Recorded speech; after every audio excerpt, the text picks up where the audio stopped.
Yo, yo, it's time to discover the flow. Shout out to the bros. You know, I like to welcome everybody to discover the flow. No matter how you discover the show or discover the bros, now you about to see how far we can go, because it's time for discover the flow. Yeah, cowabunga do. You know live is how we come to you. Turn the levels up when you hear the boys coming through. The Pod Squad giving you just what you need, hitting you with a new special guest every week. Don't you dare hit skip, man, it's Tristan and Kip. DTF Pod about to take you on a trip. Mega Ran bring the heat, yeah. But be clear, I wasn't even supposed to be here. Welcome to Discover the Flow. No matter how you discovered the show or discovered the bros, now you about to see how far we can go, because it's time for Discover the Flow. Let's start the show.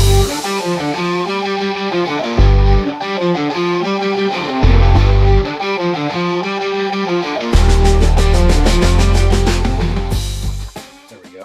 All right. I should have changed my name, my subtitle at the bottom, to "Not a Person of Interest" for today's interview.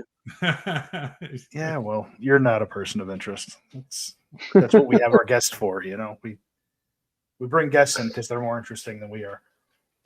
All right. So now, since no one will ever be able to tell any different, we were all clearly on time here today. Absolutely, 100%. How's your day going so far, sir? Okay. Yeah, a little warm, but we're doing all right. Right on. Now, where about in the world might you be? So we're in Maryland. We're on the eastern shore of Maryland, on the eastern shore side of the Chesapeake Bay. Oh, right on.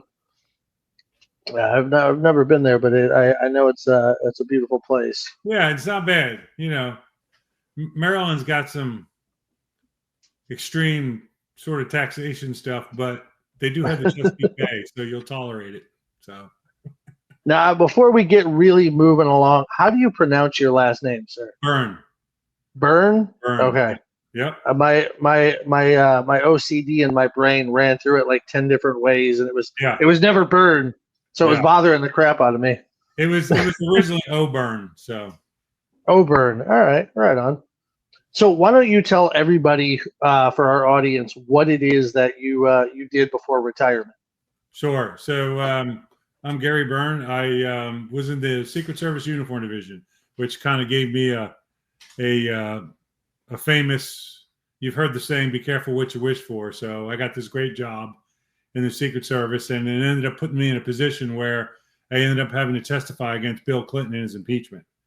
And there was probably about 25 Uniform Division officers and a few junior agents that were pushed forward by the Secret Service to the Starr investigation, and eventually my name rose to the top. And before that, I was in the Air Force. I was a security policeman in the Air Force, and then in 2003, shortly after 9/11, I transferred from the Secret Service over to the Air Marshal program, and then I stayed there for 13 years, and then retired with 29 years of federal service.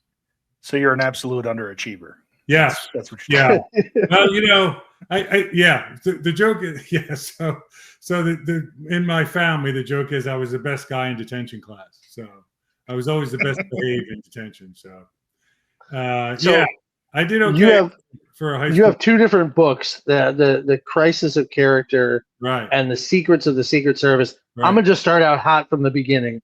You never know what you can believe nowadays on the internet. Yeah. But one of the things that I had read is that the Nonpartisan Association of Former Agents of the United States doesn't exactly look highly on you and your books, because they claim it makes it harder to do their job and protect their details. Yeah. Do you feel like you might be like not the most popular guy in the Secret Service? Yeah, in certain ways. So everything that they said is complete horse crap. The problem that they have with this is I'm the first Uniform Division officer. The Secret Service is run by agents. They're the guys you see with the glasses and the suits. The Uniform Division are the uniform guys that you see, and we do have sunglasses, but they don't look as cool.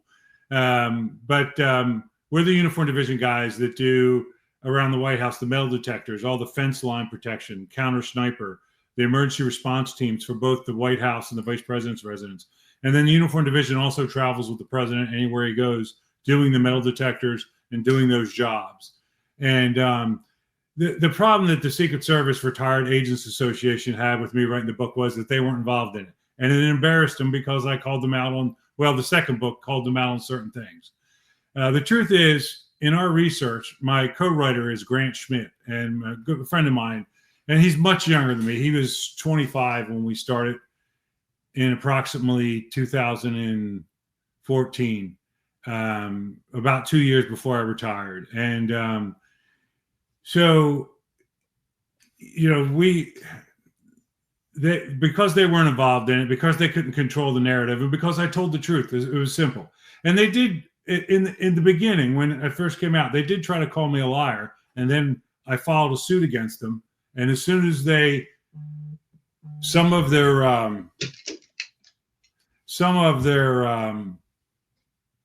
rank and file who used to work with me, the agents that worked with me, started contacting them and said, hey, you better be careful what you say about this guy, because we worked with him, you didn't. And, you know, so they so at least you had colleagues, people you worked with in the past, defending you and sticking up for you. Yeah, they weren't. So some of them were literally defending me, because I got a lot of private messages from agents and officers. Most of them were really good, some of them weren't. But when I decided to do this, I knew I was going to piss off a lot of people. I'll be honest with you, in the beginning, I told my wife, when my wife was against it at first, and then after she read the first, to appease my co-writer, and his parents, they wanted to do this. And I'd known these people for 20 years, and you know, we would hunt together and go on vacation. And every once in a while we'd be somewhere, and, you know, politics or something would come up, and there'd be somebody there that didn't know what I did. And they'd say, oh, so-and-so, whatever. And I go, no, that's complete bullshit. You know, that's not who they really are. That's not what they did. How would you know? Well, I was there. You know, so when I got close to retirement, and their son Grant graduated from Temple Film School, and he had this small company making videos and commercials and documentaries, and they wanted another project, and they wanted it to be me. And I said no. I didn't want to go through all that again. It was a kind of a crappy point in my life. Don't get me wrong. If I had to do it over again, I would do it. I would do it again. I loved the job. I loved everything about it. And the truth is, if I hadn't transferred to the Air Marshals, I would have never done it, because I would have had to. You had to leave the Secret Service and stop drinking the Kool-Aid. And that's not as derogatory as it sounds. There's nobody that believes in that mission more than I do, but I see the mission for what it is. And the problem with the Secret Service is they try to protect their reputation and name more than they do their protectees. And they have all the problems of the Postal Service and the IRS, and then some. And they have, in the last 10 years, they have let political correctness and wokeism, whatever you want to call it, they let the ability to be incompetent and pass a test happen. And it has hurt them deeply. And, you know, just one example is the day somebody tried to kill Donald Trump in Pennsylvania, the guy that's in charge of the drone program is on the floor with the directions on the phone with the company. Think about that. You know, I'm kind of happy you brought that up, because I've had a million different thoughts on that.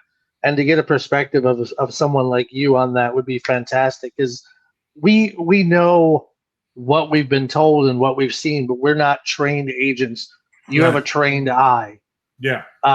You know, we're told, oh, well, you know, there weren't agents on that roof because of the slope.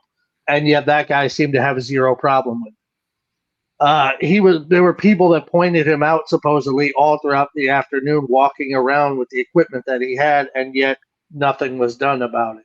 What's your perspective of that? How does somebody walk around with a 12-foot ladder or whatever it was? I don't remember what the exact. And a rangefinder. I can tell you how that happens. It started a couple of years before Joe Biden got elected. They knew, as he was, you know, obviously, or as he won the election, and just before that, they had decided they needed somebody that they could trust in the Secret Service. And there was a woman that had retired, and she had been on excuse me, she had been on Joe Biden's detail at his house, and she helped cover up all the crap and problems that they had with then Vice President Biden and his weird behavior, and then Hunter Biden. And so they knew they could trust her, and they brought her on just for that reason. They brought her back, and they made it a big, like everything. They make, the reason we're hiring her is because she's a competent woman. Well, she wasn't incompetent. Don't get me wrong. I knew who she was, but she was not at that level. And that's not why they brought her back. They brought her back because they knew the stuff she had covered up before, and the laws that she broke and the crimes that she forced agents to do to protect their reputation. And don't get me wrong, it's not by her. Are you talking about, what is it, Kim Cheadle? Kim Cheadle, yes, that's what I'm talking about. And don't get me wrong, it's not the 100th time that's happened. I myself have twisted things around, and you can ask me about it when you're ready, but I've twisted things around constitutionally, rule-wise, because it was the right thing to do at the time, and I knew the Secret Service would write a check to them and fix it. So, but what they did was continuously prop up this very bizarre man and his behavior, and everybody knew about this guy in the Secret Service, about President Biden. And I'm from the Philadelphia area, so where they lived in Delaware was a hop, skip, and a jump. And so we knew all the stories, and and having been in the Secret Service, we heard all the stories when he was in the Senate, and so anyway. So she was brought on for that reason. So then the first statement she makes, Kim Cheadle's statement, like when you become the director, the first thing you got to do is you got to give your people a pep talk, but not a pep talk like, rah, rah, a pep talk like, we're here to do a job. This is where responsibilities are. She made her statement was that she's going to hire more women than anybody ever has before. And, I'm not going to tell you there's not an old boys network in the Secret Service. There's an old boys network everywhere. Or there's it's just the way it is. But it's not, I'm telling you, it's not as bad as it was years ago. But she kept making these crazy statements, and she just, the whole time she was there, basically her and her senior deputy directors, deputy assistant directors, their whole job was keeping the Biden's reputation as clean as they could. They weren't really trying to, and the Secret Service, when I say the Secret Service doesn't sometimes really try to protect people, I meant that across the board. It's not that they're not trying, it's that they're focused on other things. And I've been standing at the metal detectors at a Clinton function in Ohio in the early 90s, in his first term, where because of pressure from the Clinton staff member, the Secret Service agent turned off the metal detectors and just let people at the end of the last half hour that we let people into the arena, let them in without screening them through the metal detectors, because he buckled to the pressure. Doesn't that defeat the purpose of having metal detectors? Now, and you guys don't know anything about the Secret Service. Gee, think about that, right? Yeah, I'm a tech guy. I don't do police work, but come on. Right. And I would think that's the opposite of your job. It's damn near an act of treason. But yes, but here's the thing. This is another problem with the Secret Service at times. You get too close to the staff or the protectee. You have to be very careful. And I have some humorous stories about agents and officers getting too close to protectees and staff. And they're not all train wrecks. Some of them are freaking funny. But please, we have no time limit. We have as much time as you do. Okay. Well, let me finish with this, and then I'll remind me, and I'll go to it. So Kim Cheadle. So that's all they were doing, was trying to keep Biden's reputation and kind of hide how bad a condition he was in. And so that's what her job was, that basically. And then they were systematically robbing manpower and equipment from other protectees. Now Joe Biden, whether you some people want to make the argument he didn't win the election, whatever. He's the sitting head of the country. So he gets first dibs on everything. And he gets things that others don't. Now, there's exceptions to that. But at the time, for the year before President Trump got elected this last time, the threat level was off the hook, and they knew it. And listen, I was in the Secret Service. I sat at a table shoving down my shitty hotel breakfast while the director of the Secret Service, Lou Marletti, and 6 of the most senior people sat there and discussed around me Bill Clinton's threat level.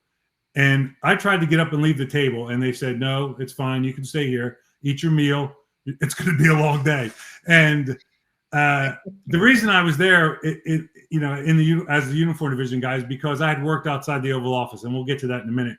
And I knew everybody. So when we would go out on these details, a lot of times they would pull me and take me on the detail because I knew the staff. I knew, so anyway. So these guys looked at me and said, the last president that had a threat level that Bill Clinton had was Abraham Lincoln. And the deputy director looked at me and he goes, Gary, I'm sure you remember how that went, and so it's all about the threat level. And the problem for the Secret Service is they got political. And because this director was hired, I mean, they made a deal. I'm sorry, I don't want to cut you off, but I'm laughing to myself as I keep thinking Lincoln's the one that invented the Secret Service. If only he had known what was coming, maybe he would have put them on his detail instead of counterfeiting money. Yeah, so I found 2 pieces of research. One says he signed the bill that day, that morning, and the other one says he signed it the day before he was assassinated. And so, and of course, it was just about the Secret Service was just about counterfeiting, right? During the Civil War, the South was killing us with counterfeit money, and so anyway, so that's who Kim Cheadle was, and the first thing she said, and this was a sign to anybody with more than 3 IQ. When she said that the roof angle was too severe, the other people on the floor that day should have thrown her out the window because listen. I don't understand how you can make that statement when the president was, or the former president at the time was almost killed. Yeah. Clearly, it was a good enough spot to make a shot. Yes. No. So let's talk about Butler. So they didn't give them the proper manpower to do the advance. And the agent that was doing the advance from Pittsburgh didn't have enough experience, clearly. Now, he also people above him were taking his apparatus, and every time he asked for something, they were denying it. Now, that's a fact. I mean, I looked into it. Some of it's been reported. And of course, the Secret Service tries to do the Secret Service shuffle. You don't understand because you're not in the club, but it's just common sense. The counter sniper guys were only at it when the guy that was the head of the detail, who is now the director, he didn't threaten to walk, but he held his ground on counter sniper. The problem is they waited until the day before he went to Butler. Counter sniper needs 24 hours for the smallest event. If the counter sniper guys were going to be doing observation in an arena that holds 100 people, they need 24 hours because they are somewhere else in the world and they got to get there. And there's not a lot of them. And they travel with the tempo of any military team that you can name. It's unbelievable. Just to give you an idea of how much counter sniper uniform division technicians travel. When I was in, it would have been I was in from 91 to 2003. So it would have been like 1993, 95. One of the guys I worked with a couple years later out at the training center had been in counter sniper. And he held the distinction of being on the clock for 40 hours in one continuous. He was in Japan. A long time. Yes, right. And here's the kicker. What made the story famous was that they tried to take him off the clock so they wouldn't have to pay him overtime. So he fought it. Of course, it would be about money and not exhaustion or something else like that. Oh no, listen. They, the Secret Service is famous for playing we're all one big happy family, and then when somebody dies or gets hurt or something, they're all apologetic and we'll do better next time. They don't give a shit. I'm telling you. So anyway, so this guy, they try to screw him out of the thing, and they say they can't pay him, and he's so he calls the chief's office. The chief straightens it out. So at the time, there was a rule in the uniform division that no officer could make more overtime. The uniform division guys get paid every hour of overtime, after an 8-hour shift. Where the agents get paid differently, they're on a different pay scale. They make more money, but they do get paid differently. So anyway, so at the time you couldn't make more than the chief. And then as Bill Clinton is getting ready to, I guess this happened as he was running the first time. He was doing so much travel, and these guys were, the 3 or 4 guys reached the chief's salary in like 7 months. I think his salary was like $150,000, and they reached it. This is in the early 90s, and they reached it like in 7 or 8 months. So they had to change. They had to drop the rule, and it's not unheard of. They changed a lot of, like, in the uniform division, you got paid money, overtime, right, for your overtime. But you could also take comp time. You could take 1 hour leave, comp time, for 1 hour worked. And depending on how high you work on the scale, once you got to a certain point, you were sort of bumping yourself into a bigger tax bracket. So it behooved you to take the C time, the comp time that you could use later, right? When I left the Secret Service and went to the Air Marshals, I brought over almost 300 hours of just comp time, which they tried to steal from me. But anyway, so that, that was one of the rules. They had to change that too. They started, you could take as much C time. It used to be you could only save up 240 hours of comp time in the government, and then you had to take it. But they had to change the rules for the Secret Service. You could accumulate as many hours as you wanted, hold it till you retire, and we'll pay you for it. Just don't stop coming in, please. So and so please keep protecting these guys. Yeah, and their mentality is like this, and this kind of helps sum it up a little bit. If a Secret Service agent and a uniform division technician who does advances went and did an advance, and we'll say Illinois, and came back and said, the agent said, we need a total of 100 uniform division and 150 agents.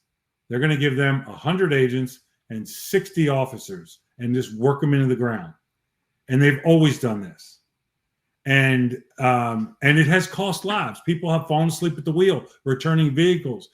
And they make when, God forbid, when that tragedy happens, oh, we're so sorry, and we're one big happy family. And then 15 minutes later, after the funeral, they're telling you, to do something else crazy. I'll give you one more example of this insanity. So, September 11th, 2001, by the early afternoon, both the buildings have collapsed, right? Now, my numbers might be a little foggy, and I'm getting a little bit older, but at least I want to say maybe 12 Secret Service employees were running into the buildings and getting people out. The Secret Service was in Building 7, and which, I'll be honest with you, until 9/11, I just thought Building 7 was the bottom of the one tower. They're so big. I've been there probably 7 times, and I had no idea I was in a separate building. Because when I went into a basement that you drove for like 3.5 minutes in a circle to get to the bottom of where we parked. And then you got on an elevator and got up off of the Secret Service floor. And the elevator only opened if you had a passcode, and then you're on our floor. And I thought it was the same building. I had no idea. Seven's the smaller one that was like a few buildings away that collapsed for like no reason, supposedly. Yeah, there's a lot of controversy about it. I don't get wrapped up in that part. Conspiracies, but so all those people that were running, we lost one guy. And it's horrendous. And he'd only been on the job a short period of time. And I can't recall his name right now. It'll come to me probably. But I do remember this about him. He was a retired master sergeant from the Army, and he was a medic. And that was one of his things. One of his trainings, he was a medic. And but they had hired him to be a technician with a different skill, but he was also a medic. And so he always had that medical kit, right? So he worked all night long, went to bed probably 8 o'clock in the morning. He was working in our office, doing some part of some detail.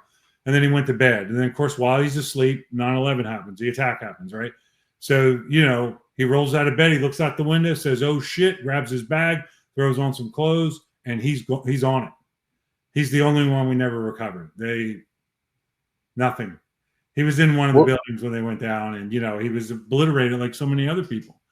Were you still an agent at that time? What's that? Were you an agent still at that time? I was a uniform division officer. Yeah, I was in the training center that morning. What is that day like for you? Yeah. Can I finish just one thing? Oh yeah, absolutely.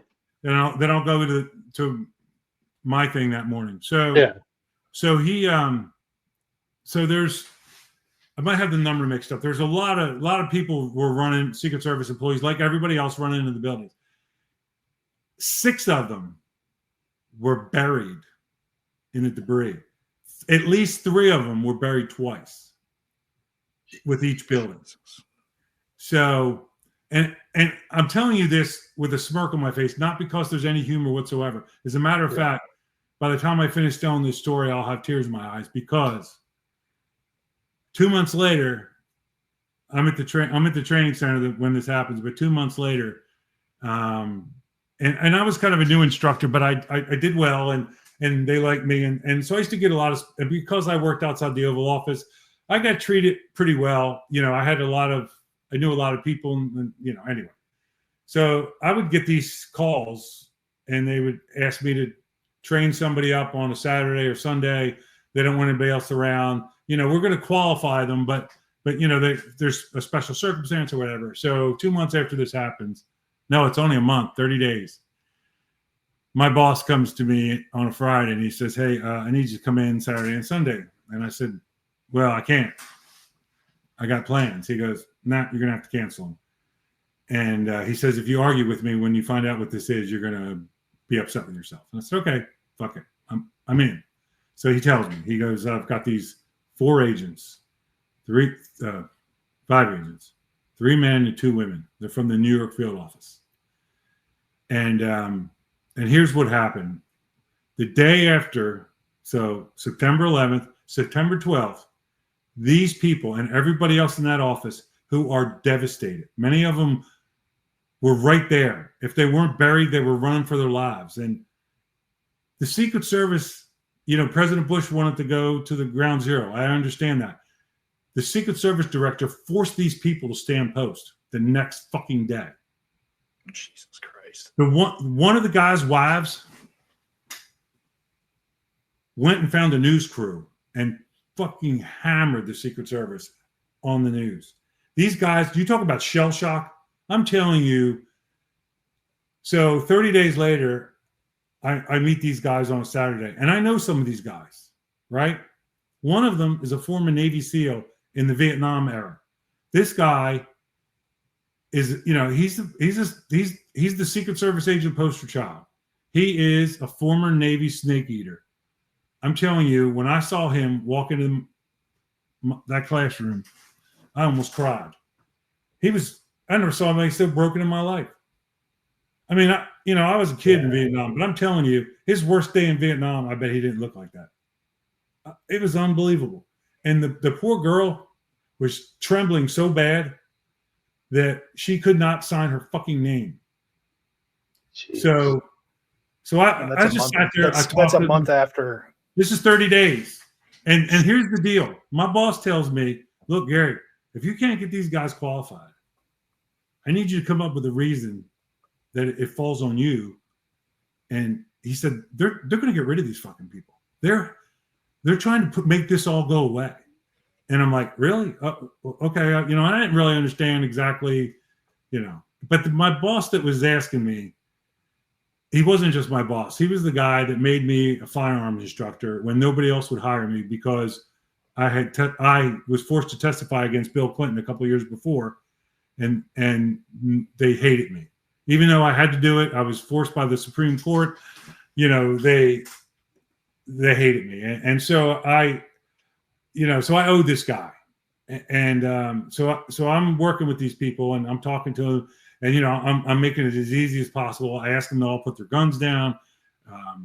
I unload them, I clear them, and then I put them all in these boxes. They brought their boxes that they come in, and I said I'm taking them to the armor. The armor came into. The armor's going to take them apart, clean them, because they haven't been cleaned since 9/11. They can't even. The one guy, another guy, couldn't even get it out of the holster. I just leave it in the holster. Just take the fucking belt off, So I take him to the armor, and I said, "This is not going to go well." So anyway, so I go out.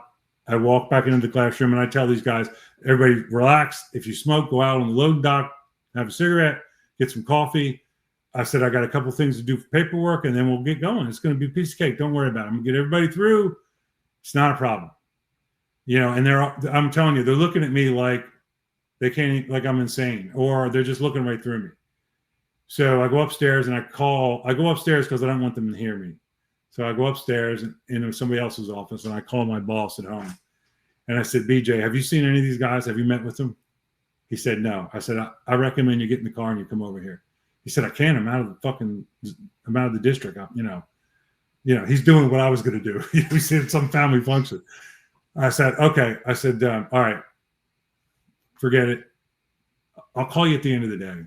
So I went back in there, and I went down, checked with the armor. He said he had to replace some springs. One of the barrels was so occluded that he didn't even clean it. Well, he cleaned it, but he threw it out and replaced the barrel. And he took their guns and he tested them and he zeroed them. And but you always want the shooter to shoot it. And so we shot a couple just simple, slow fire, and they were all over the fucking place. And I had their records. They were all qualifiers. They're all shooters. They were all like the top score in a Secret Service course is 300 points. The minimum is 270. They were all 285 and higher shooters. I'm telling you, some of them weren't even hitting the fucking target, which was as big as the one you see behind me. A little bit different shape, but anyway. So, we kept shooting. We're just on the handgun now, right? We kept shooting. So I had them put up targets, and we shot bullseye for a little while. They got a little bit better. We broke for lunch. So eventually, by the end of the day, I got them all qualified except for the girl. And then I had her come back in on Sunday. And, when she showed up Sunday, I will tell you, this is what she said to me. I just came in because I just came in because I didn't want to be disrespectful to you, but I'm done. And I said, no, you can't do that. Don't let their bad behavior, their shit management destroy you. I said, if you quit right now, it fixes nothing. And she's like, oh, you sound just like my boyfriend or whatever. And I go, well, he's right. And I said, just come in and shoot. Just let's try to, And she said, well, you're not going to qualify me. I said, well, I'm not going to qualify you without you qualifying. I'm not going to pencil with you, but I'm going to help you. So I did. And I worked with her all fucking day. And I got some of her bugaboos out, and I got her, I don't know, maybe she shot a 273 or something. And that was it. As soon as she hit that, done. You're out. You qualified. And but I called my boss and I said, I don't know how well the people these people work for, but they need help. And I used the one guy as an example. I won't use his name, but I said, so-and-so, he was a friggin' SEAL in Vietnam. I said, Christ, he almost wet his pants like he was coming unglued. He kept talking about his family. He can't believe he survived. I said, you realize 3 of those guys were buried twice in the debris. And the first time they were buried, this is what they told me at lunch. the first time he was buried and this other guy that was there, they dug. The building started coming down, and they looked around, and they were standing next to a fire truck. And all of a sudden, 2 hands came out from underneath the fire truck and grabbed their pants legs. It was a fireman, and he pulled them underneath the truck. And that's all they sort of remember. There was all this debris, and then about 45 minutes after the collapse was over, they were able to get themselves out, right? And then they got out. The firemen got out, and then the second building, shortly after that, whatever the time frame was, the second building came down, and they started running, and they never saw the firemen or the truck again. So now the truck, I believe the truck that's in the basement of the memorial is that truck. And I don't know if you've ever been down there, but it'll rip your heart out. And so that's their mentality. And the problem is the people that they hire to do this job, and I'm not by any means blowing smoke up my own backside, but we're good people. We have a certain mentality, and you know what and a disease. You know what the disease is, and you probably suffer from it too. Send me. I'll do it. Fuck it. Yeah, harder the better. Harder the better. Go. Shoot. And that's what we are. And then the next thing you know, you start believing your own press, and that's why I talked about drinking the Kool-Aid. Yeah. Until I left the Secret Service and I was in the Air Marshals and I was getting close to retirement, that I look back and go, man, if I don't tell this story about the Clintons, if I don't write Crisis of Character, that's not what it was called at the time, but if I don't write this book, nobody's going to know. And I think it's fair for people to know what the truth is. Monica Lewinsky has her version. Bill Clinton has his version. I'm going to tell you what really was going on, in between. And so anyway. Just everything that you've explained to us so far and the stories that you've told, it sounds like you guys are just set up for failure. 100%. They are to a certain extent. They are, because first of all, the biggest problem with the Secret Service is, and I write about it in the second book, Secrets of the Secret Service, is their management style is like an upside down Christmas tree, right? Like this, upside down wedge, right? Big part at the top, the workers at the bottom. Management, director, deputy director, deputy assistant director, deputy assistant director, deputy assistant director, deputy assistant director, I think there's 28 of them now. When I first joined the Secret Service in 1991, the training center had a SAC, a special agent in charge, 1 assistant, and then there were 9 Secret Service agents in charge of the uniform division groups. That was it. When I left, just the training center had like 29 management people, that did nothing.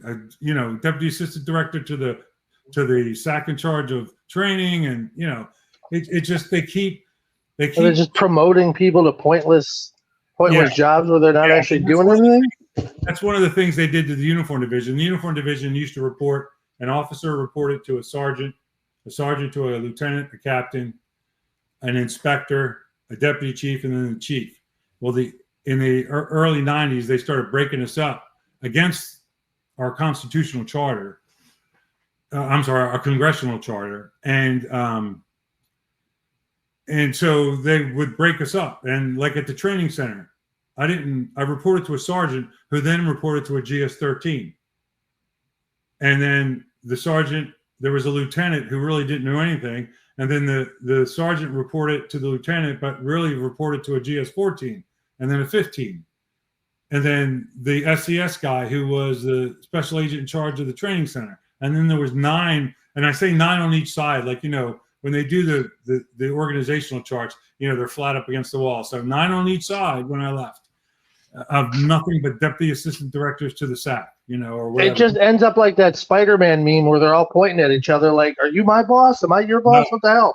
That's exactly right. And the problem with that is, well, the first thing you have to realize is you name the company.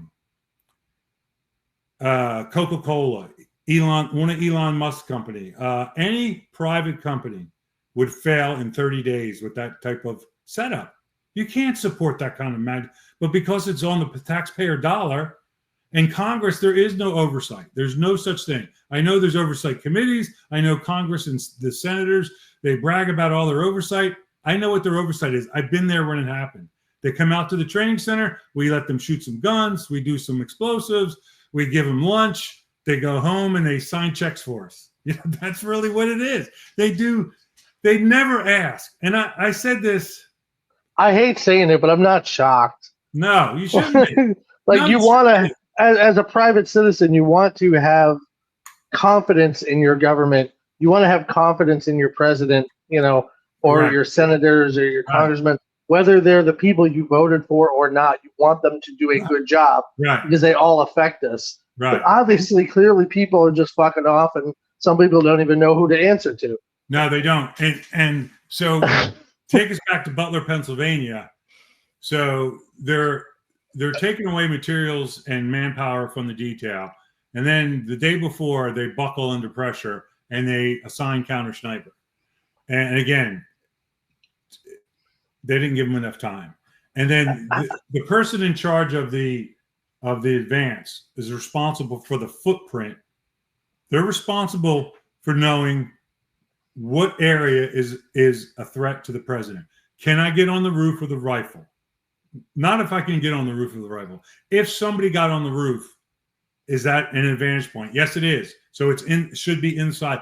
That building, that circle, that day in Butler, Pennsylvania, should have gone out another half a mile, at least. Whoever set that up should have had to explain why they did it like that, and then they should have been fired fucking regardless. No. I'm sorry. Isn't there a playbook? Yes. For this though? Where Yes. they have just Hang on, I'm going to show you instructions something. I'm going to show you something. You see this binder? Yeah. All right. Well, this is full of secret. This is full of Air Marshal crap. But every Secret Service job, when the advance guy gets the job as the advance, he's handed at least one of these. It usually has a white cover with a red stripe on it, or a white cover with a red stripe on it. And it says, these are the minimum things that the detail requests from you. Because some of the advanced guys, there's an advanced guy from the detail, but then there's a local guy doing stuff too. And that's what they're getting. It's these giant books. In every vehicle, there's a book like that tells you what your responsibility is in the motorcade. It gives you backup routes. It gives you, and the uniform division has the same thing. When I worked outside the Oval Office, I had 2 of those. They were green, and they told you. So we're trying to make it idiot-proof, but nobody's paying attention. Well, yeah, there's a lot to remember though too, which used to crack me up because every once in a while you'd work with an agent that they were new and they were driven by their egos at times, and they would look at the uniform division guy like myself, like we were just there to stand and answer the phone. And then I got in this discussion one day with this guy, and he was like trying to belittle me. So I pulled that fucking book out and I handed it to him, and I said, go to page 29 and read what it says at the bottom. And he reads it and fucking hands it back to me, calls me an asshole, and then I put it back in the thing. Because it says, in the event that the agent fails at his job, you're supposed to do whatever the detail leader tells you to do. So anyway, so back to Butler. So there were so many mistakes made. And then, so that morning, the mistakes, they keep spiraling, right? And they're supposed to have a briefing in the morning. And I don't know why they didn't have the briefing, but they didn't. There was a briefing, but it was just the Secret Service people. They didn't include all the helper partners, law enforcement. And that's what they're supposed to do. And the police officers from the local police department that were supposed to be on that building should have had either a Secret Service agent with them or a uniform division officer with a radio. Because they won't, and I agree with this, they won't give somebody our radio because our radio is coded. And if that radio goes missing, we have to change the codes around the entire world. Right away. And it's a big deal because the military has these codes too, and they're changed every 24 hours. And so in the communication security is literally done by WACA, stands for White House Communications. It's Army Signal Corps, it's Air Force, Army, even the Coast Guard, I think, is involved these days. And every branch has jobs at the White House that you don't see. They're literally, some of them are underground, like in areas that are like, like where the generators are and that kind of stuff. So, so these guys, everybody has a job to do, and there should have been an officer and an agent with them. But again, they didn't have the manpower, and they didn't have the wider briefing.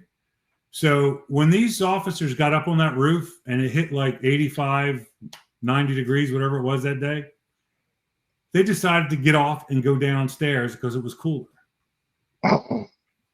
And let's go hang out in the air conditioning. In this context, it sounds insane, right? But they're a local police department. They had no guidance from us. You never, ever walk off post.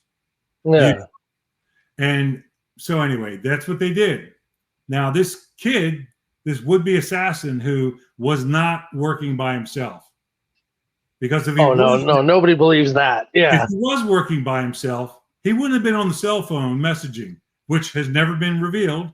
And the cell phone, there's so many things you can point your finger at. They washed away the evidence of the crime scene almost immediately. His entire apartment was empty. Like he had nothing. They destroyed. Right. They took his whole back. They had tracked his location to several spaces that he shouldn't have been in. Right. Leading up to that. He had a social media presence, and yet at his apartment, no cell phone, no tablet, no laptop, what?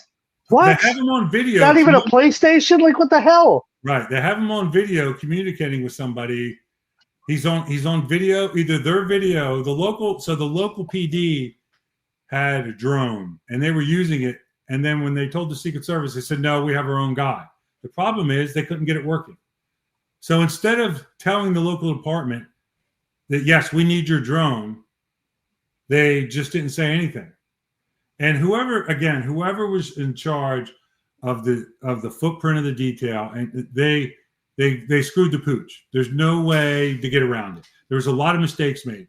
Now, I'm not saying it's all his fault or her fault, because you can only work with what you're given. The problem is in the Secret Service, we're so used to having to do so much with so little that and if you bitch too much, especially in the agent side, if that person bitched and complained or whatever, I'm telling you, the next day they would have been transferred, or they would have hammered them. That's just the mentality. I stood on the ground floor of the White House one time and listened to the head of the detail tell a guy that if he did not change his shoes from slip-on Italian loafers to tie-up laces in the next 15 minutes, he would be transferred within 48 hours. And the guy goes, well, it's not that big of a deal because I have the shoes out in my car. And when the agent said, you have the shoes out in the car, your right shoes, and you're not wearing them, go the fuck home. He sent him home. Yeah, so, and I understand the discipline he's they don't want anybody with the Secret Service agents. It's not a fashion show. You wear tie-up shoes, so if you're running with the protectee, you don't lose your shoe and fall, and, which is, it sounds crazy, but makes sense. It's happened in training, so anyway. So, things are rules for a reason. So right. And so the Butler detail was a complete disaster. And I'm telling you, I'm not trying to invoke my beliefs on anybody, but the hand of God turned his chin. I'm telling you. That part alone is.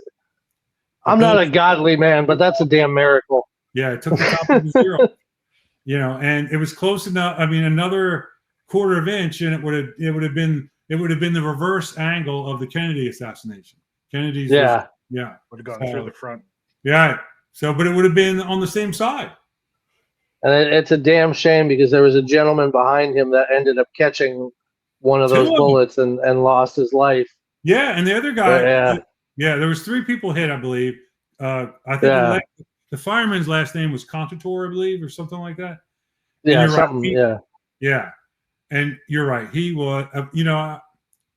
This sounds terrible when I say it, but I always, when something like this happens, you're like, how come it's never like the town wino or the guy that turns out to be it's always the greatest, kids. He's raising other kids. He's a fireman. He's teaching, blind kids how to, whatever. It's always, you're like, it's never like, it's all right, he beat his wife or he had child porn or something. It's fine, he's dead. Yeah, no, it's because those are the people that are going to put themselves in that situation. They run forward. You're right. It's solid character. Like you said, send me. Yeah, they lean into it. You're right, 100%. Yeah. So, and then the guy, one guy was released that day, and then the other guy who was hit like in the abdomen or something, like it destroyed his life. Like he'll never function the way he's supposed to. I mean, his life will always, he's going to be the guy that survived the assassination attempt, but he's badly injured, and so. And what sucks for him is there were so many high profile people around at the time. Nobody's going to remember him. No, he's not going to be remembered over Trump ever. No, but I would tell you that there'll be. I mean, this is my feeling that sometime, maybe now around this time, he's like, you know what? I want to go back into my own life. I want to take what's left of and figure out how to live my best life. And if he was there, he was there in the capacity he was there. I'm sure he feels terrible about getting shot, but the guy he was there to see did survive. So that has to give him a little bit of encouragement, right? And so let's get to that part. So the shots ring out, and then everything you see for the next 2 minutes is pretty fucking good, spot on. Yeah. And I know there's I know there's some things people saw that they think, oh my God, she's too short. Well, that's not. Don't get wrapped up in the minutia. They all reacted pretty damn well, especially the lead agent, the redhead guy who is now the director. Go figure. And and he should be.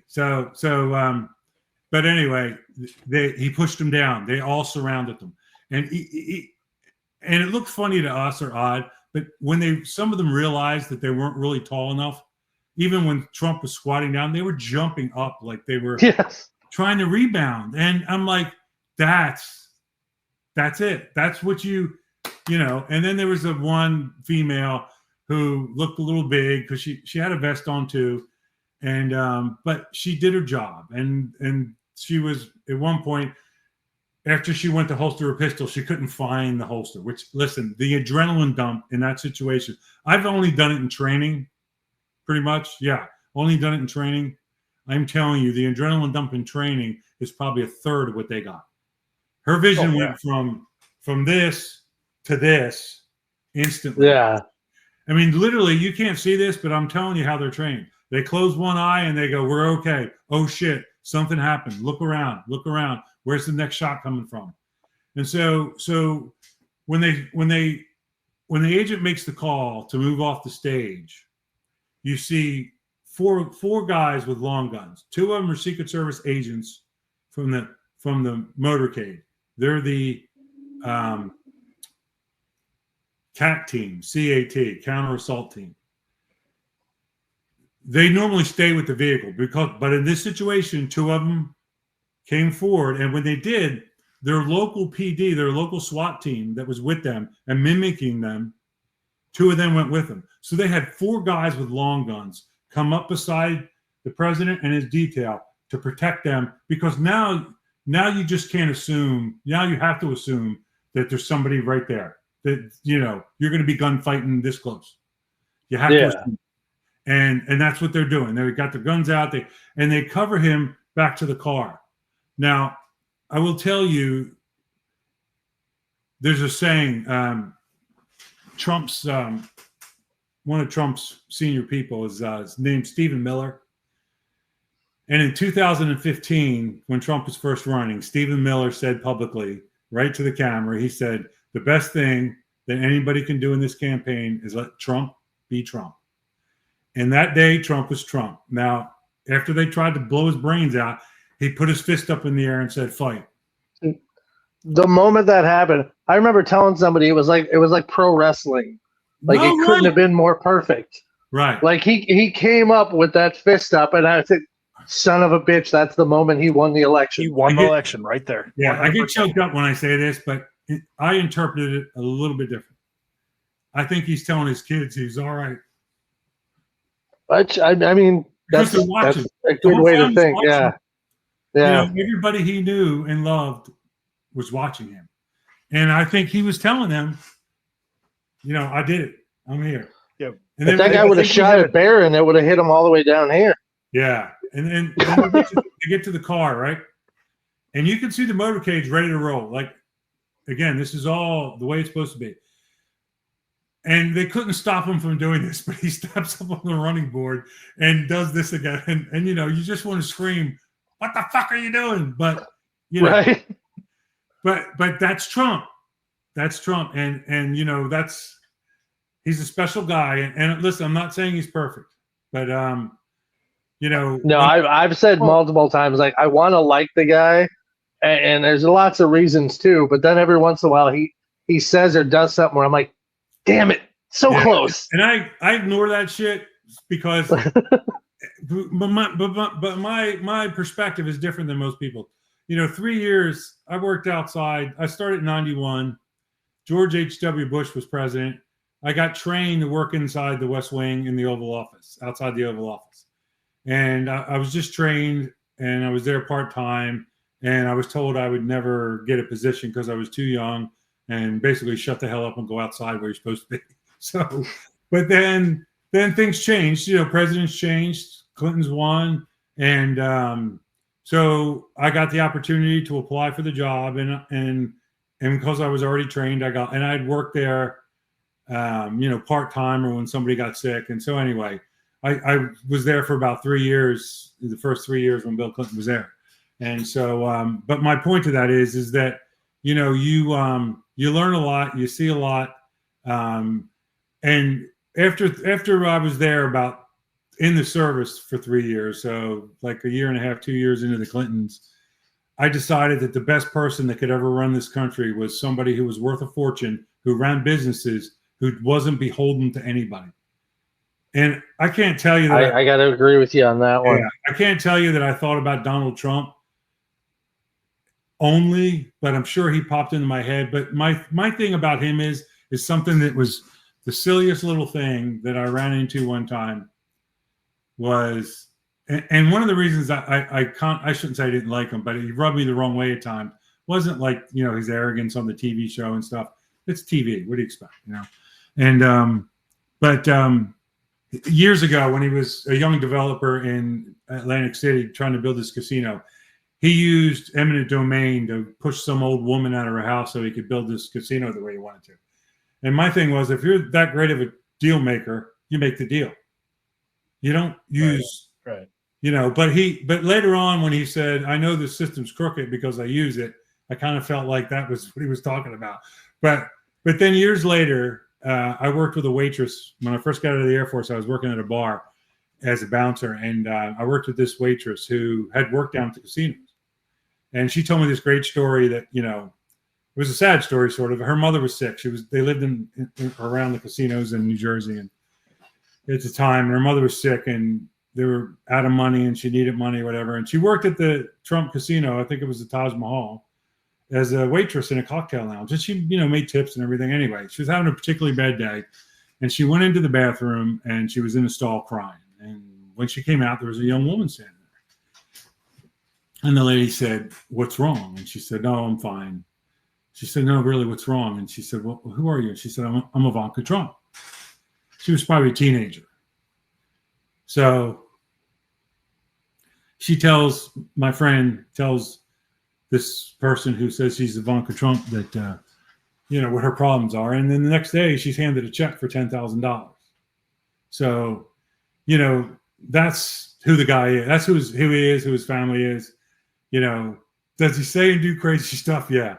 But was he paying her as a therapist or to shut up?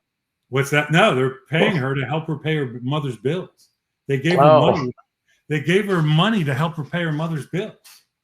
Wow. So, yeah. So because, you know, she told her the story, and I guess she went back and told her dad. She goes, "Hey, that, you know, so-and-so cocktail waitress." And they made some phone calls and says, "Oh yeah, her mom's, you know, not doing so well." So, you know, anyway. It's weird that we have a... Go ahead. The thing people seem to forget, and, you know, you kind of made a point of this already, Gary, he's still a human being. Despite despite all of the stupid things that he says and the loudmouth and the lying and whatever other or alleged lying that he does, and it goes for every president. They're all human beings. Yeah. And like you said, when he waved or put his fist up and it was you felt it was more waving to his family. Yeah, he's still a man. He's still a human being. That's right. And he still has people that do care about him and he cares about, I assume. And you have to take that into account. Sure. Above and beyond the persona that he puts out there. Yeah, I agreed. And I will tell you in his first 4 years, 2016, when he got elected, I had written the books and I was traveling all over and we're selling books faster than we can print them. And it was good times, greatly enjoyed that part of it.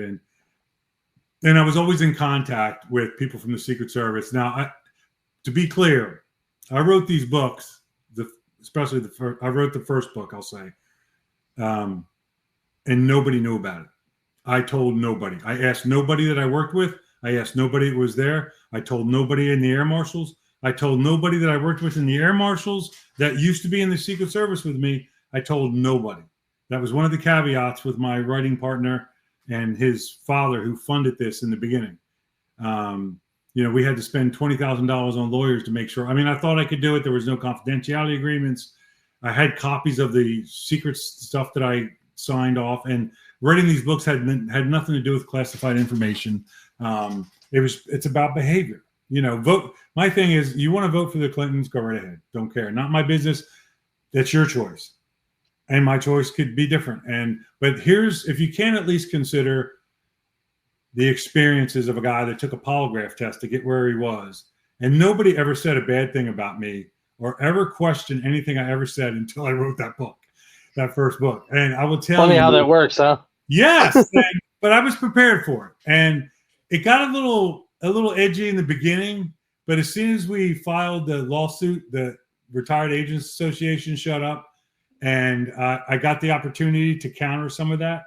And even eventually, I got a phone call from, I think it was MSNBC, to do a spot on a gun incident, a shooting at an airport, because I had been an air marshal. So there was no shortage of people out there that wanted to try to hammer me. But when you're telling the truth, your life experiences, it's not hard. I'm not going to tell you every interview I did was great. There were a couple that were crap, but they were conservatives that were actually interviewing me. And I don't have anything against them, but they're the kind of conservatives that they make their money off of what they say, and they only want to hear their narrative. And even though they're interviewing you, it's all about their narrative. And I was not prepared for that, and I didn't know how to get around it too well in the very beginning. And but shortly, not too long, I had I did Sean Hannity on the first day, his radio show, then his TV show. I did 3 or 4 shows on Fox. I did their morning show. Yeah, Steve Bannon was doing radio, XM satellite radio, Breitbart, and still back then. And I did his show. And both Steve Bannon and Sean Hannity said the same thing to me the first time I met them. They shook my hand. They were very excited, and they said, "How are you alive?" And I said, "Well, it's 7:30 in the morning. Check on me at 9:30. We'll see."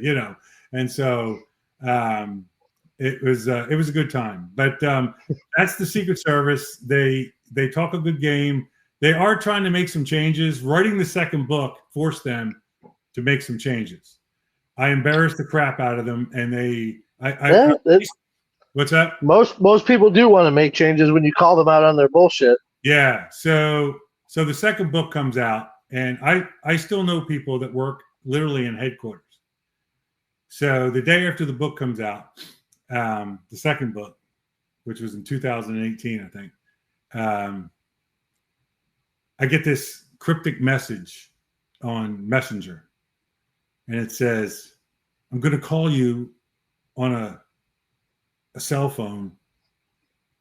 I'm going to text you on a cell phone. Call the number I give you." And they told me who it was, but they used their nickname when we worked together. So I'm like, that's weird. Whatever. So I call him. He's like, "Hey, I'm here with my spouse. And I said, oh, okay. She worked in headquarters. She gets on the phone. She puts the speakerphone. She's screaming, laughing. She goes, oh, my God, they're running down the hallway with copies of your books. They're cussing you. They're cussing them. They're cussing. They're flipping through the pages. That son of a bitch, So the first. So they liked it. Okay, good. So 2 weeks after the book came out, I got another message from a former Secret Service agent whose good friend was a deputy assistant director and had just got off the phone with him and told him, because of the way I called them out in the book, the second book, they were now giving the chief of the uniform division some of his authority back. Because I said they've turned the chief of the uniform division into the Queen of England. He can't even make book flights for us. Jeez. I said, just fire the chief. You're wasting back then, I think his salary was like $175 a year. I said, you're wasting $175,000 a year. Just fire him and put his suit put his uniform in the chair. It's the same thing. And so they gave him back some of his authority, and they changed, but they haven't done, I didn't expect him to do everything word for word. And I never went out of my way to try to make contact with the Trump administration to try to, get some of this other stuff implemented. I wrote the book. It's there. They're good ideals. They're simple ideals, less structure. Do you remember back in the early 90s when Bill Clinton was first president, he gets elected, then Newt Gingrich becomes the Speaker of the House, right? And then they start, trying to reel in the spending and stuff. And one of the first things that they cut in Congress was, now this is the early 1990s, right? 92, 93. Every day, every member of Congress got 2 buckets of ice delivered to their office. When do you think that started? The day after Congress convened in that building for the first time. 2 buckets of ice. In the early 1990s, they were still getting 2 buckets of ice delivered because the mayor's brother-in-law owned the ice company or whatever. Think about that. Everybody had at least one refrigerator in their office, and they were still getting 2 buckets of ice delivered. There's a lot to be said for, and I this is a hot button topic, and I know it's going to probably piss some people off, but there's a lot to be said for this Doge project. Yes. There's so much extraneous spending that we know about, and there's so much more that we don't. Yeah. Well, I learned if it does what it's supposed to do, hopefully it actually helps. Well, they won't codify it, so because they're not going to cut their own throats. So we'll see what happens. I never discount the maneuvers that Trump can do. So we'll see. But I learned a long time ago, like that U.S. aid ID, that it was funding a lot of shit that had to do with military organizations, CIA. It was obvious that there was some scamming going on. But I'll be honest with you, I didn't know I was paying for Sesame Street in Iraq. So, my advice to the Iraqis is climb up on the roof with an antenna like my dad did and get the fucking signal. Don't ask us to see, you know what I mean? It was such a weird list of stuff too, like Sesame Street, birth control. So I was like, wait, what? Look at that. What are we doing? Look at the Commerce Department. Commerce Department, 90% of their employees were working from home, but they were still spending $22 million a year in Starbucks coffee in the headquarters building. Who can drink $22 million worth of coffee? Basic white bitches. Huh? That's a lot. It's a complete scam. When they reported that, I'm like, it wasn't coffee. Where did that money go? No, that's like the proverbial $40,000 hammer, right. Or the $60,000 toilet seat. Like exactly. You're hiding your funding in different mundane things because nobody will look at the mundane. Yeah. It's like the set of the Popeye film. Like those film canisters aren't filled with film. That's cocaine. Yeah. Come on. Something's going on here. Yeah. So, oh my Lord. So what else do you want to know? Well, you have we've talked about crisis of character a couple of times, and you said you have firsthand experience. You were working outside the Oval Office. Yeah.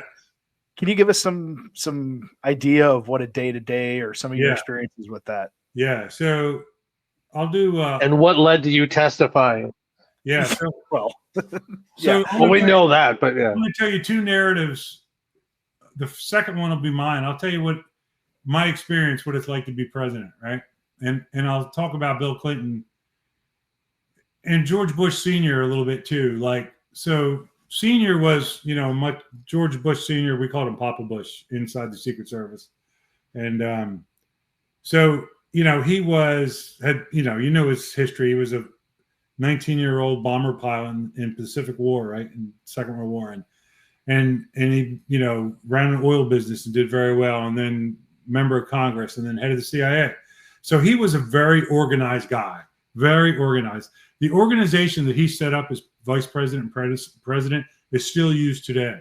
And the apparatus that Eisenhower set up is some of it's still used today and was used back then too, like the security clearances. And, when something works, sometimes people are smart enough not to fix it, Yeah. Now the Clintons kind of boogered up some of it. But in a book that George Stephanopoulos wrote last year about the Situation Room, he does give credit to George H.W. Bush for their organization skills, because the Clintons were worse than the Three Stooges when they got there. I mean, they were.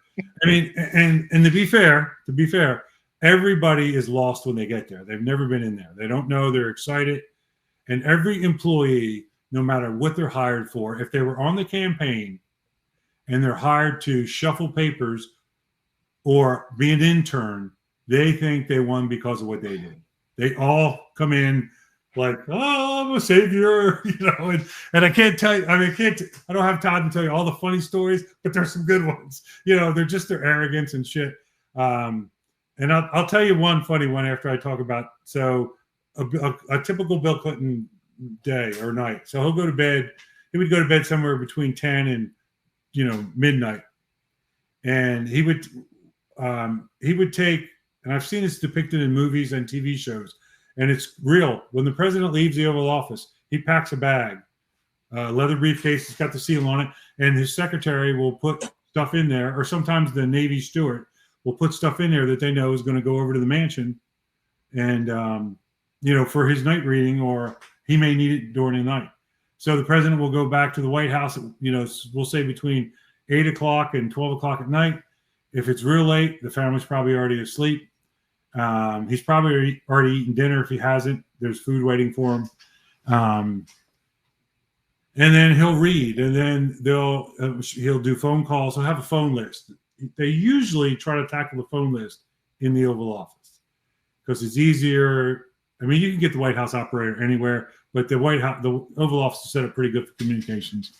And so anyway, and by the time he goes to bed, now when he goes to bed on a typical night, even when Bill Clinton was president, there's at least 10 classified military operations. There could be anywhere from 10 to 50 secret, dangerous shit going on somewhere in the world. And I kid you not.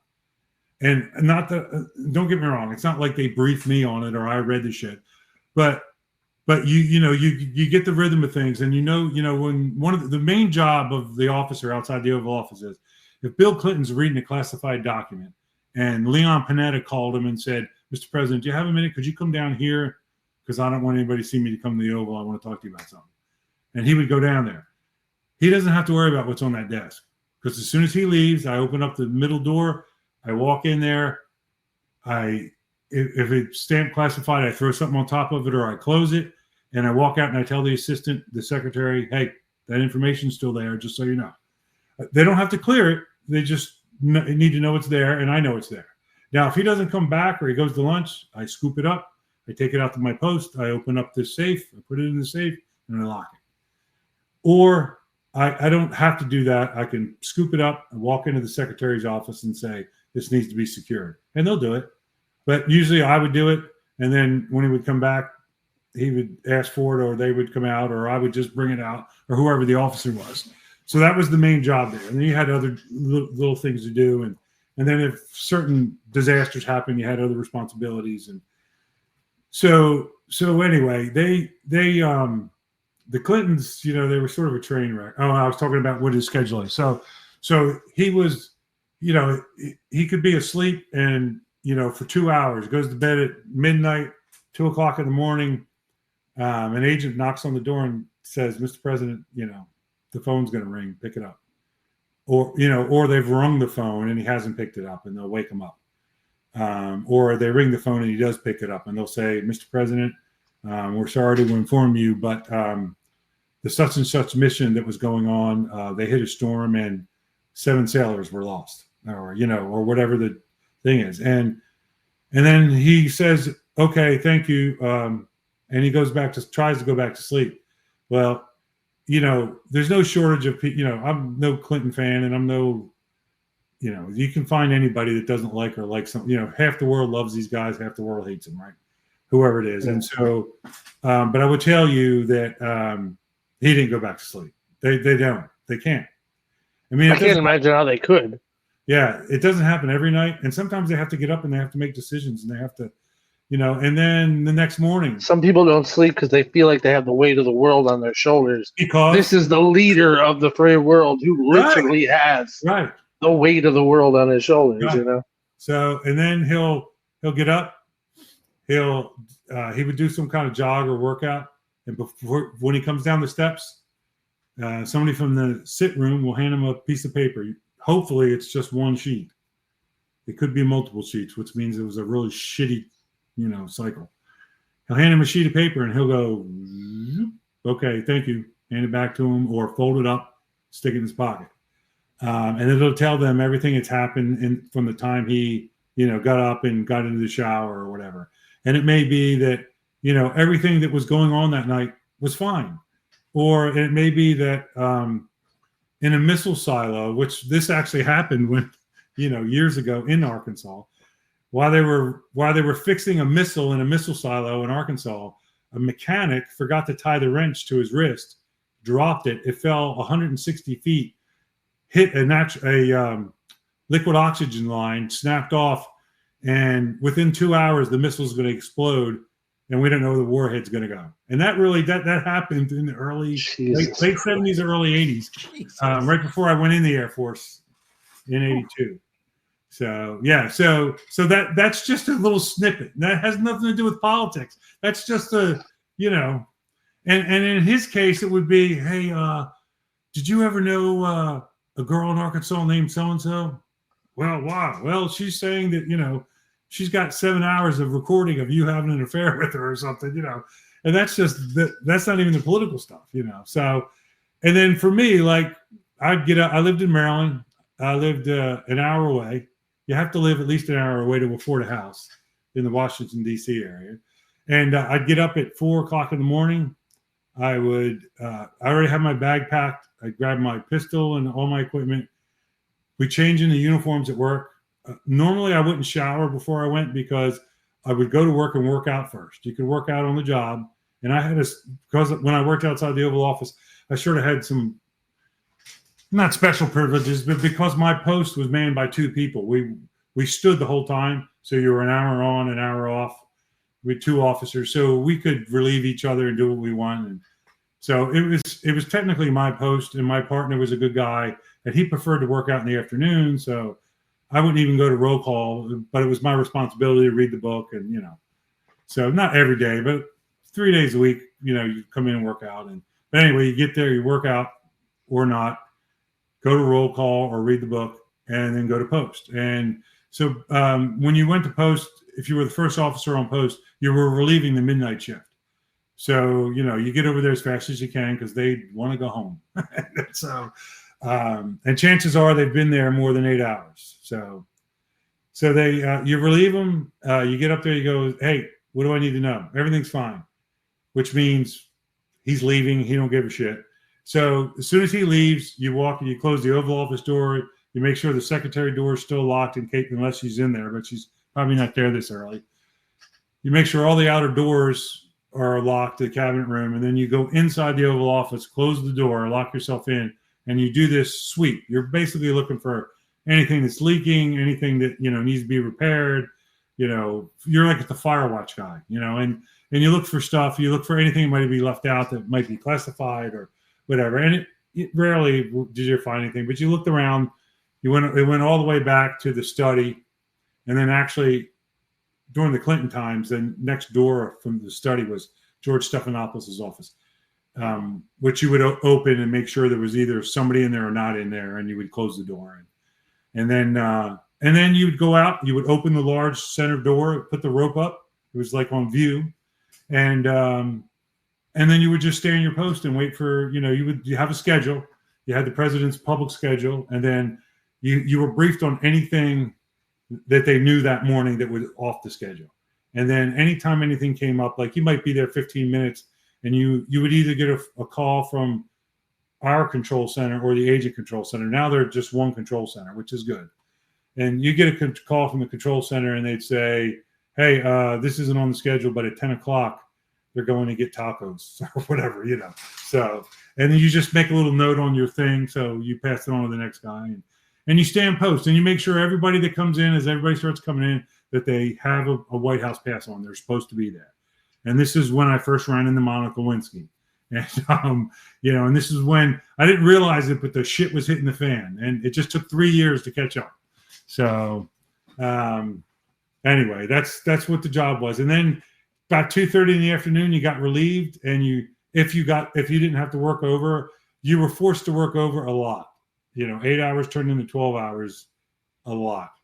So again, they need 1,500 officers. They work with 900 to 1,100. So anyway, and there's around 6,500 of you at any given time, right? In the whole Secret Service. Yeah, that includes agents, officers. I would say it's probably closer to 7,000 technicians. There's a lot of technicians. There's a lot of real good, legitimate jobs. Like if you were in the Air Force, the Army, and your job was armor on tanks or airplanes, the Secret Service wants you because they're all about protective services, you know. So and you'll see some cutting edge stuff. So it's not classified, but I once, you know, it's sort of run of the mill now, but when Bill Clinton was president, I got to see he was getting ready to do, it was a graduation cycle. You know, presidents are always invited to give commencement speeches at college graduations and stuff. And the Secret Service has a special gown for him, and it's body armor inside. And it looks normal, but it's got body. And anyway, I got to see the first time Bill Clinton used one that the protective surfaces were layers of porcelain, almost like chainmail. And there were layers of porcelain on top of each other, and then there was a regular like protective fabric, and then there was a hard plate, and it probably weighed 3 or 4 pounds lighter than the other one he was wearing, and the whole gown was like inside it. It was pretty cool. So nothing like a good old Kevlar graduation robe. Yeah, yeah. Another thing they always do with presidents when they get elected, when they start protecting them as they're running, is they walk in and they go, like the head of the detail or sometimes the director, whoever's available, they'll walk in with a little bag and say, "We have a gift for you." And they're like, "What's this?" And you pull it out, and it's a brown belt and a black belt. And they're like, "I have a belt." No, you got to wear these belts from now on. And they're reinforced with Kevlar. So like on 9/11, when they had to pick up the vice president by his pants, the belt doesn't break. And they dragged, what was his name? Cheney, right? They ran Cheney. Yeah. They got Cheney from the VP, the vice president's residence in the West Wing, to the PDOC, which is the underground protection area, in the East Wing in like 47 seconds. I mean, they ran him. His toes were barely touching the ground. And that's what they had a hold of, his elbow and his belt. And the belt's got some, you know, it's reinforced. And it's got a heavy buckle on. So anyway. At least they let them know that it's reinforced for their safety and not just handing it to them going, "Here you go, fat ass." Yeah, no, right. Right. Yeah. Yeah.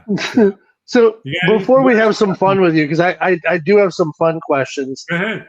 let me know some, or let us know some more about your experience and what led to you testifying. Yeah. So the guy that I replaced in the West Wing, I won't use his name, but he was this really good guy. And he was black, and he had a really smooth rhythmic voice. And I used to call him Lou Rawls. You could say Jim Brown. You replaced Jim Brown. All right. That wasn't his name, but I used to call him Lou Rawls when it was just him and me, because his voice was so smooth. And I'm like, hey, what's up, Lou Rawls? So anyway, so the last day he's on post and I'm replacing him, he's like, Gary, be careful. This is not going to go well for us. I'm like, what do you mean? He goes, they got no professional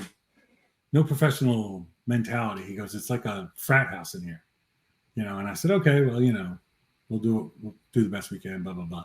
Well, he wasn't kidding, And so, as you can imagine, the furniture and the carpet in the White House, most of it is antiques. Some of it's on loan. There's artwork on loan to the White House that's from families like Mellon, Carnegie, Carnegie Mellon, Getty family. I'm trying to think of all the old money, steel mill money, oil money, land, and they all these wealthy people love the ideal that there's a painting that they don't even know they own, probably, and it's in display on the White House with their name on it, and the furniture and the carpet. You can imagine, like, the carpet is all this very expensive wool carpet, and the Clinton staff was treating the place like a frat house, and there was soda and coffee being spilled, and when some of the staff that was being adults, tried to be adults, would scold the Secret Service, me usually, the uniform division, because we were sort of the hall monitors for them. Well, it looked like we were hall monitors. We had a lot of other jobs there, but we, guys that had my post were always standing there 24/7. And so anyway, one day this deputy chief of staff, I remember her very well because, the Clintons, every time they did something that was supposedly nobody had ever done before, they tried to make a big deal out of it. So she was the first female deputy chief of staff. Her name was Evelyn Lieberman. And I believe she was the sister of the Congressman or Senator Lieberman. But anyway, she was a very organized, nice woman, kind of short, a little bit on the big side, but wore these impeccable clothes. And she relished busting my chops. I mean, she would just try to rip me, and we had a great rapport. So one day she comes up to me and she goes, Mr. Byrne, you need to get some of these staff members out of they shouldn't be here. And I looked at her and I go, excuse me, Mrs. Chief of Staff, Deputy Chief of Staff. Did you look at my badge? I believe it says Secret Service. You're this Deputy Chief of Staff. You don't want him in here? Put a memo out. Kick him out. So she did. So then this is in the very beginning. And so my coworkers are already running into this Monica Lewinsky, this intern who doesn't take no for an answer. So I've run into her a couple times. I've thrown her out. She only has an intern pass, and they're not even supposed to be in the West Wing by strict Secret Service rules. But the Secret Service couldn't get out of their own. The Secret Service couldn't bend a rule for the staff faster, as fast as there was just no limit to shit that they would do. But it fell back on us, right? Oh, we're going to let interns come in if they're delivering food to their boss, if their boss is, working with the president or some senior staff member. Because the boss is authorized to be there, but the intern's not. And we're going to let the intern go over there to bring them documents. And we all said this is a bad idea. Boy, we were right. So they started doing that, and it wasn't just Monica; it was some other ones. But the one that kept having trouble with Monica Lewinsky kept putting herself by the Oval Office. She kept trying to befriend Betty Curry, the president's secretary. She did befriend her. She tried to befriend me, and I, would have nothing to do with it. She tried to befriend a couple of the other officers, and they sort of fell for it. Now, this is what it looks like now. I loved my coworkers. They were all very good at what they did. But but I will tell you that I carried a reputation of being a little.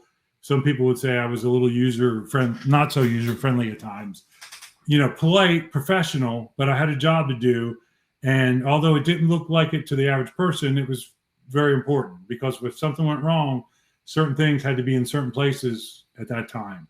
And I had to do certain things. And so, or the officer on that post did, and or the agent, or together. So anyway, so they, so this Monica Lewinsky kept popping up.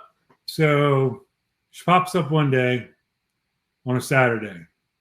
Now, every morning back then at the White House, I'm sure it's done differently now, even though it's the government, but they used to do this thing where through the whole night, every major paper in the country or the world would send copies of their headlines for the next morning to the White House by fax.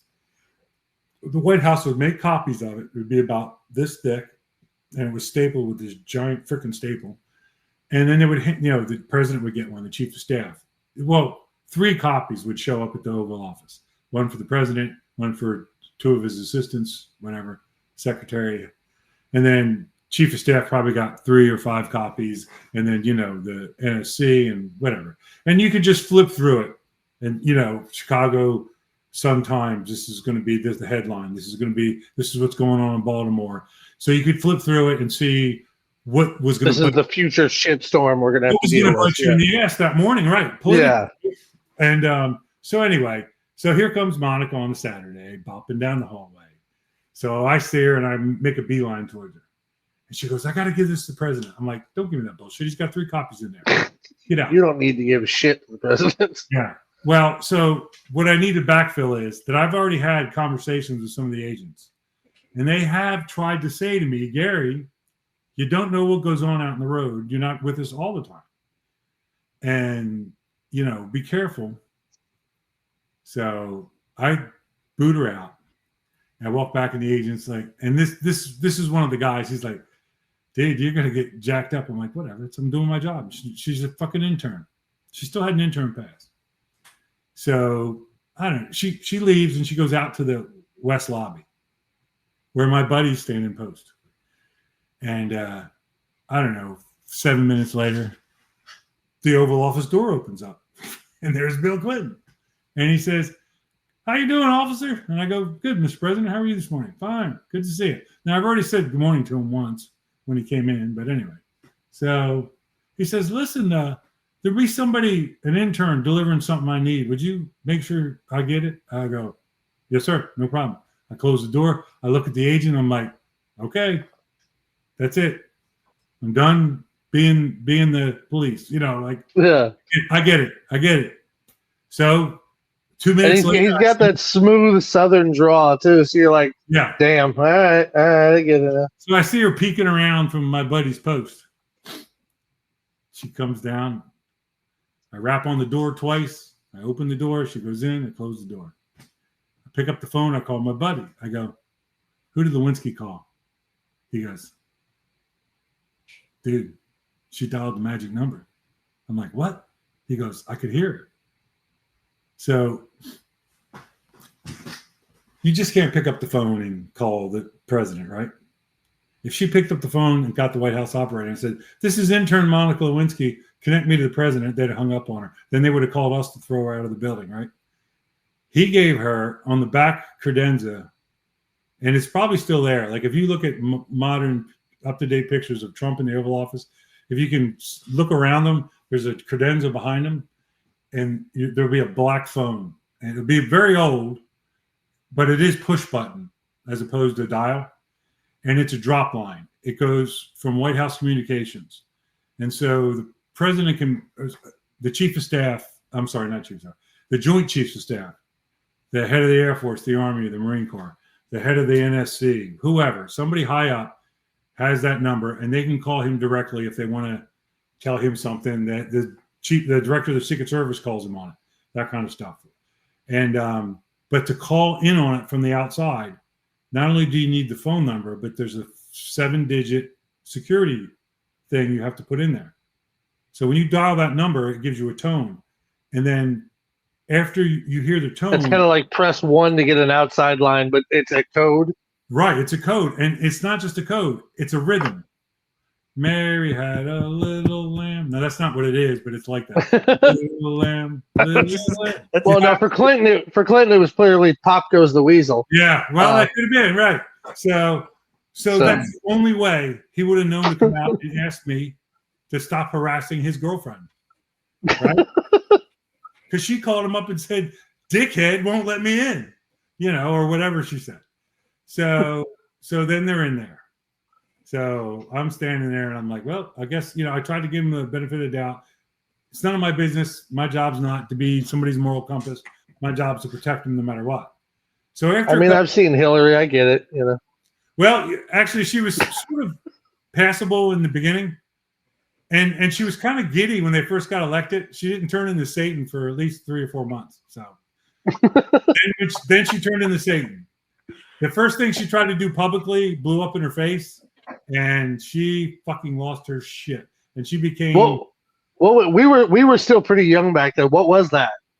Healthcare. Oh, okay. Yeah. Okay.